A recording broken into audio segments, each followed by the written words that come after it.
per malori in chiesa a causa del caldo. A Francenigo di Gaiarine, anziana sviene, l'ambulanza arriva dopo 40 minuti. L'ULSS 2, ritardo dovuto ad un numero eccezionale di interventi. Con le nuove direttive su AstraZeneca anche l'ULSS 2 è costretta a cambiare la sua organizzazione. Il richiamo sarà con Moderna. Nei prossimi giorni in arrivo ulteriori dosi. La campagna vaccinale in Veneto dalla settimana prossima potrà contare anche sulla collaborazione delle farmacie, un centinaio quelle che hanno aderito nella Marca Trevigiana.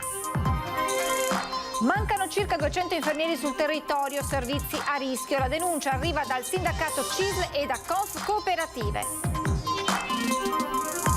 Potrebbe essere esteso anche a ristoranti e hotel il Green Pass europeo. Per le categorie un'ulteriore garanzia, ma restano dubbi se i controlli saranno demandati ai titolari delle attività. Vertice tra cittadini di Porta Altigna e il sindaco Conte. Al centro la sicurezza nel quadrante tra via Orioli e Riviera Santa Margherita a Treviso dopo gli episodi di spaccio e violenza. 13 giugno, festa di Sant'Antonio, Media Nord-Est ha seguito tutto il pellegrinaggio della reliquia del santo da Venezia a Padova, un commovente viaggio tra i fedeli in attesa lungo tutto il percorso.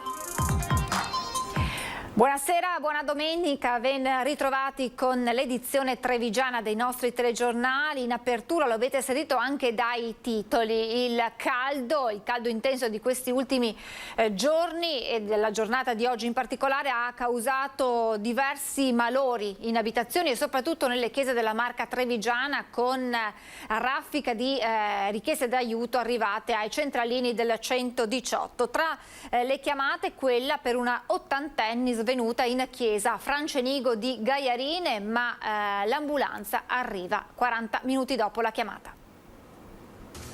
Almeno una decina le chiamate giunte in mattinata al SUEM per malori avvertiti in abitazioni e soprattutto in chiesa durante le messe domenicali. Gli effetti dei primi caldi, a risentirne sono soprattutto i più anziani, ma fortunatamente si è trattato di episodi che non hanno avuto conseguenze drammatiche. Tra le telefonate al 118, quella arrivata intorno alle 10 dalla chiesa di Francenigo di Gaiarine. Una donna di 80 anni si sente male e cade a terra. A ricostruire l'accaduto il primo cittadino Diego Zanchetta. Una signora si è sentita male in chiesa, è caduta, ha battuto la testa e perdeva sangue, ma non è tanto questo, per fortuna, perché comunque era sicuro, mi dicono che stia meglio. Il problema è per l'ennesima volta la tempistica dal momento in cui parte la chiamata al momento dell'arrivo dell'ambulanza. Questa mattina 43 minuti. Un problema, spiega il sindaco, che nasce dalla posizione di Gaiarine, comune di confine con il Friuli Venezia Giulia. Quasi sempre la chiamata viene intercettata dalla centrale operativa addirittura di Palmanova, dove tu gli spieghi la situazione qual è, loro ti fanno le giuste e doverose domande, quando capiscono il territorio dove sei trasferiscono la chiamata a Conegliano piuttosto che a Treviso, gli rispieghi tutta la cosa, parte l'ambulanza. Lo scorso dicembre dai sindaci dei comuni del sud del distretto era partita una richiesta formale all'ULSS. Abbiamo scritto una lettera congiunta assieme ai colleghi di Codognè, Orsago e Godega quando parlavamo della Guardia Medica, dove abbiamo sollevato per l'ennesima volta la disponibilità dei posti, dei locali del collega di Orsago per ospitare il 118, una cosa che sarebbe una importante risorsa per tutto il territorio. A stretto giro arriva la replica dell'USL 2 con il direttore generale Francesco Benazzi, che ricostruisce i fatti spiegando come il ritardo segnalato sia stato sostenuto dal fatto che nella mattinata c'è stato un numero eccezionale di interventi. Alle 10.03 arriva la chiamata al 118 di Treviso dal numero unico che passa all'utente in linea, che riferisce che l'anziana accolta da malore è cosciente e respira normalmente. Da circa 40 minuti, continua la nota dell'USL 2, erano in gestione contemporaneamente su tutto il territorio 14 interventi di soccorso. Le due ambulanze di Conegliano, competenti per territorio, erano entrambe impegnate, una in rientro. Appena questa si è liberata è partita alle 10.25 e ha percorso l'autostrada arrivando sul luogo alle 10.40, dunque con un tempo di percorrenza di 15 minuti. L'azienda sanitaria specifica poi che se il quadro clinico fosse stato di criticità sarebbe stato inviato l'elicottero. In sintesi, l'ambulanza normalmente non impiega 45 minuti e nel caso segnalato sono 36 47 e non 45 i minuti intercorsi. Si chiarisce ancora che è stato chiesto supporto anche a Sacile, ma non c'era disponibilità di mezzi. Ultima specifica relativa alla Guardia Medica che, si legge nella nota dell'USL 2, non viene attivata per missioni di soccorso, non essendo una sua competenza. E adesso parliamo di vaccinazioni con le nuove direttive su AstraZeneca. Anche l'azienda sanitaria della marca trevigiana costretta a cambiare la sua organizzazione. Il richiamo sarà fatto con Moderna. Per fortuna non è caos, la regione ci ha fornito 5.000 dosi di Moderna, noi abbiamo 3.340 persone under 60 che ovviamente dovranno fare la seconda dose con vaccino Moderna o Pfizer, per cui il problema è controllato. 5.000 dosi di Moderna sono arrivate in soccorso per il Trevigiano per coprire le oltre 3.300 vaccinazioni che non potranno più essere fatte con AstraZeneca. Si tratta del richiamo per gli under 60 vaccinati con la prima dose AstraZeneca che, su indicazione del Ministero della Sanità, non potranno ricevere la seconda dose.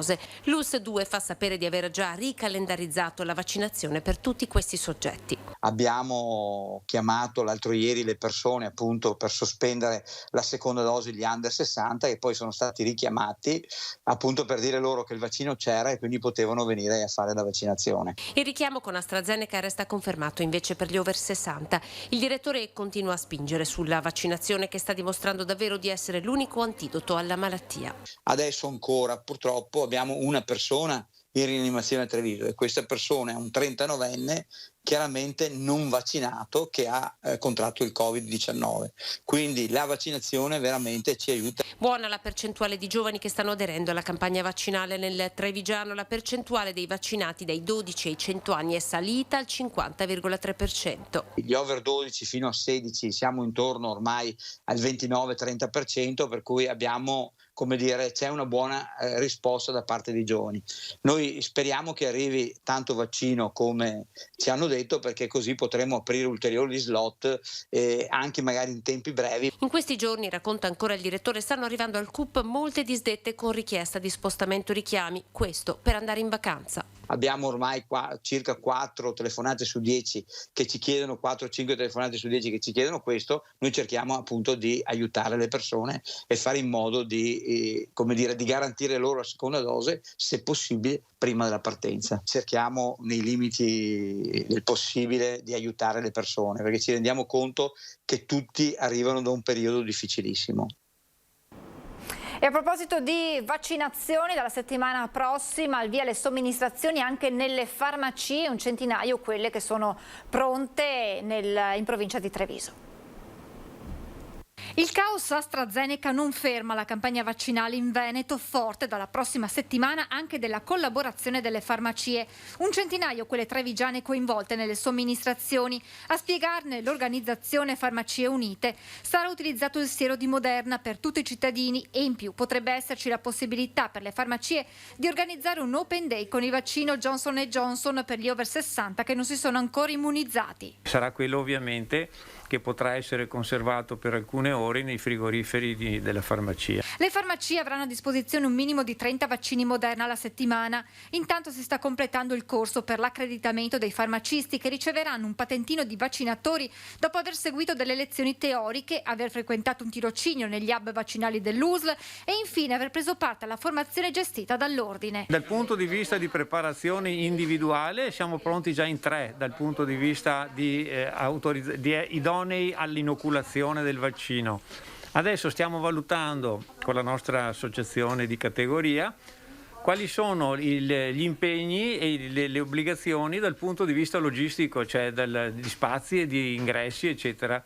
Se ci sarà questa possibilità lo faremo senz'altro. I cittadini potranno prenotare la seduta vaccinale in farmacia muniti di tessera sanitaria e presentarsi il giorno stabilito con la scheda di anamnesi completata. Dopo il richiamo la farmacia rilascerà il certificato vaccinale.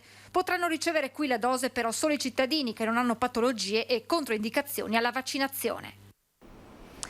Ancora una volta l'allarme relativo alla carenza di infermieri, ne mancano circa 200 sul territorio, la denuncia arriva dal sindacato CISL e da Confcooperative.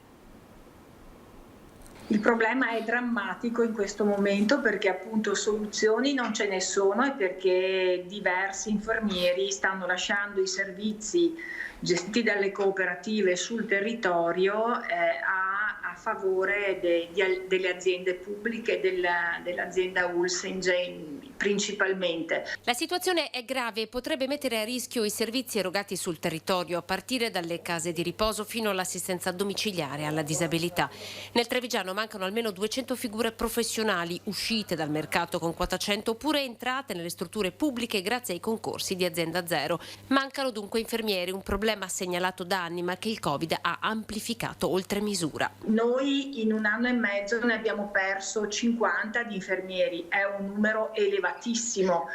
E in questo momento siamo arrivati al capolinea. L'esodo degli infermieri dalle strutture sul territorio è stato denunciato anche dal sindacato, che rilancia sulla necessità di adeguare i contratti di lavoro e dunque gli stipendi per arginare la fuga di queste figure professionali. E la proposta che noi stavamo facendo come CISL è che gli infermieri vengano assunti tutti dal sistema sanitario regionale, in quanto diciamo che quell'area contrattuale è quella che offre maggiori garanzie, maggiori tutele e anche dal punto di vista economico un salario diciamo più dignitoso. Nonostante anche il mondo delle cooperative abbia adeguato i contratti, ad oggi non risultano reperibili nemmeno i liberi professionisti.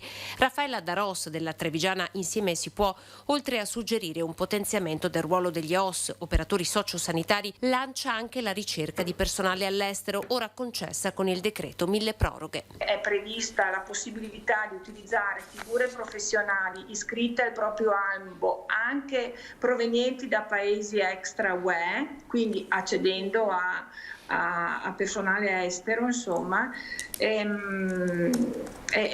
però fino al 31 dicembre. Stiamo chiedendo che questo venga prorogato. Potrebbe essere esteso anche a ristoranti e hotel il Green Pass europeo, un'ulteriore garanzia di sicurezza secondo Federalberghi. Sulla stessa linea anche Veneto Imprese Unite, è preoccupata però su chi sarà chiamato a fare i controlli. Dal 1 luglio entrerà ufficialmente in vigore il Green Pass europeo, necessario per spostarsi tra i paesi dell'UE, ma anche per far visita agli ospiti delle case di riposo o prendere parte ad un ricevimento. A breve il Premier Draghi firmerà il nuovo DPCM che regolerà il certificato nel nostro paese.